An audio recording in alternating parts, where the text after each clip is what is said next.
আমরা যে মানুষ এত অহংকার করি, আমরা যে মানুষ দাম্ভিকতা দেখাই, কিসের জন্য দেখাই? আজকে তারা দেখেন বিলীন হয়ে চলে গেছে। আপনি আমি থাকবেন এই জন্য বিশ্বনবী জনাব মুহাম্মদ রাসূলুল্লাহ সাল্লাল্লাহু আলাইহি সাল্লাম বলেছেন, বান্দাদের মৃত্যুর কথা আমি রাসূল বিশ্বনবী অন্তত দিনের মধ্যে 70 অধিকবার চিন্তা করতাম। আল্লাহু আকবার বলেন। অথচ আপনাদের সঙ্গে জানা যায় গেলে অনেক মানুষ হাসাহাসি করে, ঠাট্টা করে, বিরূপ করে, অমুক ভাই মারা গেছে তো কি হয়েছে, অমুকের দাদা মারা গেছে তো কি হয়েছে, ওর গেছে আমার কি, আমার কিচ্ছু নয়।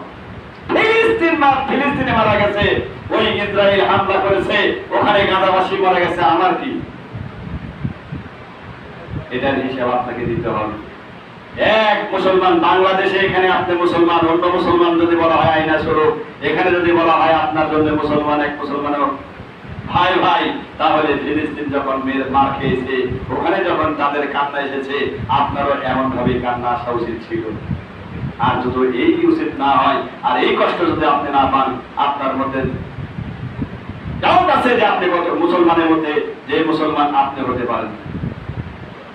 সঠিক মুসলমান আপনি নয় যদি ওই ইসরায়েল ফিলিস্তিন যেভাবে আক্রমণ করে, যেভাবে গণহত্যা চালিয়েছে, এই হত্যার জন্য আজকে যারা আপনার মিছিল করেছেন, মিটিং করেছেন, কোন ধরনের সাহায্য সহযোগিতা করেছেন, আজকে তারাই সফল কাম। কারণ ওখানে মুসলমান ভাই, ছোট ছোট বাচ্চা, যে বাচ্চাগুলো আপনার বাড়িতে আছে, বলেন তো আপনার নাতনি, ছোট নাতনি যদি একটা পা হারিয়ে ফেলে দেয়, মানে রাস্তায় গেছে, মোটরসাইকেল উঠতে চলে এসে পা কেটে ফেলা হবে,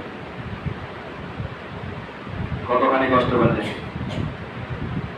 আপনার ছোট্ট সন্তান, মাসুম বাচ্চা পানিতে পড়ে মারা গেছে, বলেন আপনি কেমন কষ্ট পাচ্ছেন? এই মৃত্যুতে আপনি কতখানি ব্যথিত হতেন।